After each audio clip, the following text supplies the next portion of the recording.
G'day and welcome to the Retro Tinker. Today we're going to be expressing some long overdue gratitude. A few months ago, my good mate Xazyl very generously sent me some stuff in the mail, and I'm only just now getting to making a video about it. So firstly, a massive thank you to Xazyl, and sorry it took so long to put this video out. Now for those who don't know him already, Xazyl has a channel on YouTube called Xazyl's Clubhouse. He has an incredible series of G.I. Joe play motion videos called the Slaughterhouse Wrestling Championship. He also co-hosts many awesome live stream shows such as Incoming Transmission with Space Commander, Is That Any of Your Toy Biz with Adam from Go Figure, Gaz and Zaz Shoot the Shh, and of course O Ring a Bell with myself, where we discuss O-ring figures such as G.I. Joe. I'll chuck the link to Xazyl's Clubhouse in the description so you can check it out one time, won't you? Now, a little while ago on O Ring a Bell, we took a look at the new O-ring Ghostbusters figures.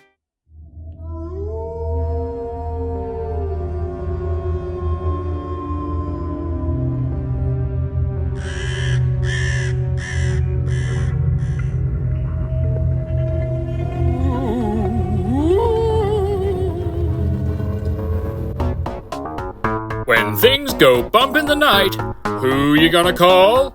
How about Xazyl and Nate for the O Ring a Bell Ghostbusters special? I ain't afraid of no ring. And what I didn't get a chance to do was thank Xazyl publicly, because these were a gift, a very generous gift. Buddy, thank you so much. You're an absolute legend. So, while I've got these out, let's take a closer look. The figures and the Ecto one are sold separately. The figures have a really cool box. It looks like a VHS tape, but open it up and the figures are inside. Obviously, I've already taken the figures out, but I thought this was a really nice touch. The figures themselves are fantastic. You've got the four Ghostbusters: Ray, Winston, Egon, and Venkman. I think they absolutely nailed the balance between the likeness of the actors while maintaining a toy-like quality and charm. Each character gets their own proton pack. Plus, you get Ray's goggles, a ghost trap, and PKE meter. Everything a growing Ghostbuster needs. Now, onto the Ecto one. How freaking cool is this? Now, when this was first released, I heard some rumblings of people complaining about it not fitting all four figures.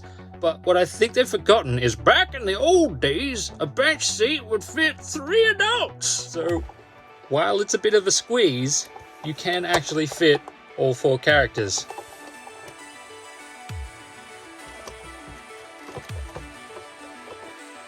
In the back, we have the modified gurney that houses the proton packs. The legs even fold up as you push it in the back.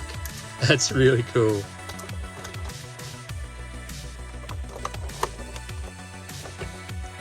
So yeah, all in all, these are seriously cool, and I do hope Hasbro releases a couple of ghosts or more characters sometimes. That'd be sweet. I absolutely adore these toys, and they mean even more to me coming from a good friend. So Xazyl, thanks again, mate. Now onto the second part of the video. So Xazyl is going back to Joe Fest this year, and I'd asked him to keep an eye out for cheap figures, because while my G.I. Joe collection is slowly growing, I don't have a very large collection. Next thing I know, he's bought a bunch of figures and says they're coming my way. So let's take a look what he sent me.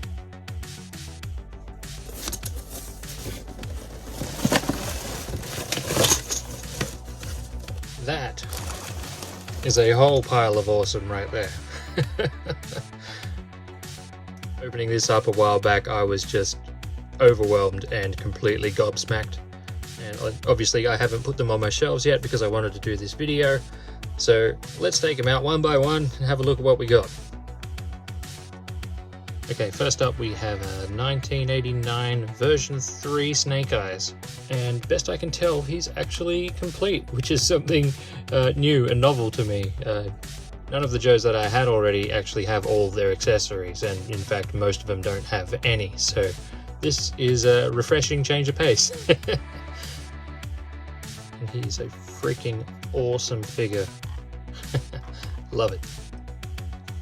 And here we have a 1987 Chuckles. Any figure with a Hawaiian shirt is okay by me. Oh, he's so cool. And here we have 1990 Sub-Zero. Not the Mortal Kombat character, but awesome nonetheless. Needs a little bit of TLC, but he's got a few of his accessories, so that's a win. Here we have a 1985 Shipwreck in not too bad condition. He's still got his arm tattoo, so that's awesome. Yeah, he's just a really cool figure and a great character in the cartoon. This is the version 2, 1993 Beachhead. He just looks like a total badass. I like this guy. And here we have the 1987 character Law and his trusty canine sidekick Order. Such a cool combo. And this here is the 1987 Falcon, and I think he is complete as far as I can tell. So yeah, that's awesome. It's a brave new world. Here we have 1983 Duke on the left, and on the right there's 1988's Tiger Force Duke. These are great little figures. And here we have 1990 Ambush, who has the most impressive mutton chops I have seen on a G.I. Joe so far. And this is the 1988 version 3 Tiger Force Roadblock. It needed a little bit of a crotch repair, but I've done a few of those now, so I'm pretty confident I can fix him. And here we have a 1988 Hydro Viper. Our mate Gaz hates these things, particularly when they don't have the mask on. But I really wanted one, because every time I look at it, I'm going to think about Gaz. So, yeah, I love this thing. And it's nearly complete. All it needs, I think, is its knife, and it would be complete. It's even got his little stingray buddy here, so that's really cool. I love this figure. I genuinely love this figure.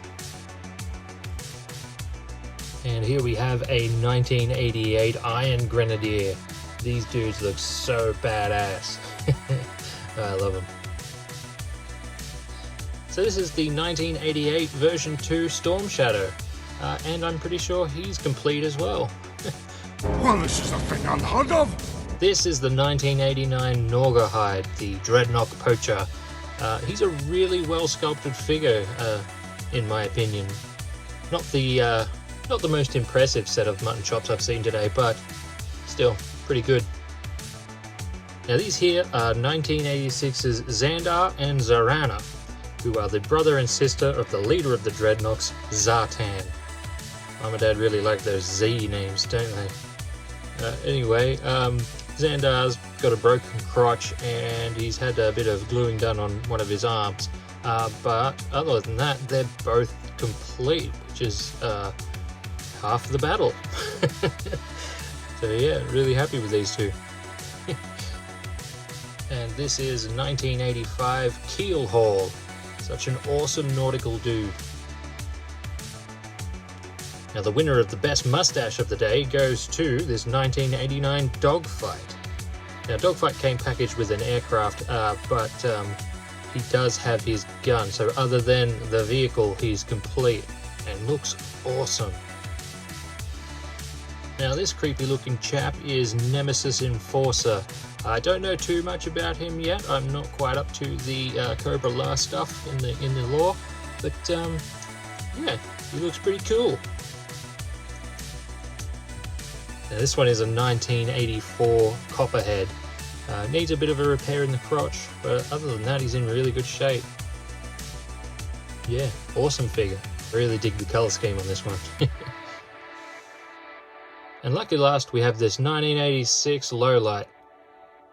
Got his awesome sniper rifle. He's nearly complete. He's only missing one gun. Yeah, he's just an awesome figure. And here we have all of them together. Oh, don't they look amazing? There's one thing I won't be able to say is that I don't have a very good G.I. Joe collection anymore.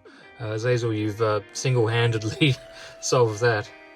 Essentially, you've doubled my collection, I think. Mate, I am so grateful for this. Even just looking at them all together now, I am still gobsmacked. It was very generous of you, and I really do appreciate it. To everyone else, thank you so much for watching. Do go check out Xazyl's Clubhouse. There's lots of awesome content on there. You won't regret it. If you've enjoyed this video, please leave a like, comment, subscribe, give the old algorithm a tickle. I'd appreciate it. Thanks for watching, and I hope I see you in the next one.